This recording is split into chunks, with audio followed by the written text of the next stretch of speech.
ठाणे जिल्हा माहिती कार्यालयाच्या छतावर टेरेस गार्डनला जिल्हाधिकारी अशोक शिंगारे यांनी भेट दिली। यावेळेला पर्यावरण अभ्यासक विजयकुमार कट्टी यांनी त्यांना टेरेस गार्डनबाबत तसंच झाडांचं संगोपन थ्रेड टू ट्रेंड याविषयी सविस्तर माहिती दिली।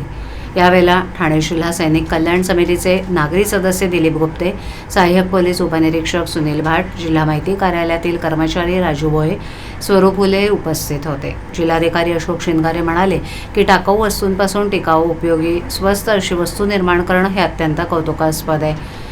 3R म्हणजेच रिड्यूज, रियूज आणि रिसायकल या तत्वांचा अवलंब करून या वस्तू बनवल्या असून आपली जीवनशैली याच तत्वांवर उभी करणं गरजेचं आहे। ते पुढे म्हणाले की निसर्गपूरक आणि निसर्ग संवर्धन अशा पद्धतीचा अवलंब आपल्या जीवनाचा भाग बनावा ही शासनाची अपेक्षा आहेच। तोच धागा पकडून आपणही या कार्यात झोकून देऊयात। जिल्हा माहिती अधिकारी मनोज शिवाजी सानप, पर्यावरण अभ्यासक विजयकुमार कट्टे आणि त्यांच्या सर्व सहकाऱ्यांचं कौतुक करावं तितकं कमी आहे। याप्रसंगी महाराष्ट्र शासनाचे मुखपत्र असलेलं लोकराज्य मासिक जिल्हाधिकारी अशोक शिंगारे यांना जिल्हा माहिती अधिकारी मनोज सानप यांनी भेट दिलं। तसंच भारतीय सैन्य दलाच्या महाराष्ट्रातील शौर्य पुरस्कार विजेत्या अधिकारी जवानांवरील महारथी महाराष्ट्राचे या पुस्तकाचे 4 भाग जिल्हाधिकारी शिंगारे यांना लेखक तथा ठाणे जिल्हा सैनिक कल्याण समितीचे नागरी सदस्य दिलीप गुप्ते यांनी भेट दिलं। आणि ठाणे शहरातील सुजाण नागरिक यांच्या सहकार्यातून जिल्हा माहिती कार्यालयाच्या टेरेसवर ही वेस्ट टू वेल्थ या संकल्पनेतून साकारलेली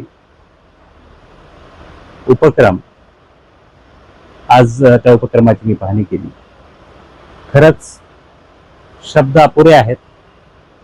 जो प्रयत्न त्यांनी केलेला आहे तो प्रयत्न आपण सगळ्यांनीच करणं गरजेचं आहे।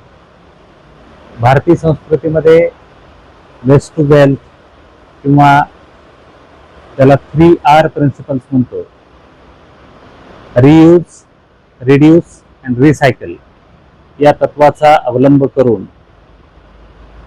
टाकाऊपासून टिकाऊ निर्माण करण्याची भारतीय संस्कृतीमध्ये असलेली आपली प्रेरणा किंवा आपल्या संस्कृतीमध्ये असलेलं याबाबतचं अधिष्ठान विचारात घेऊन केलेला हा उपक्रम खरंच खूप स्तुत्य आहे।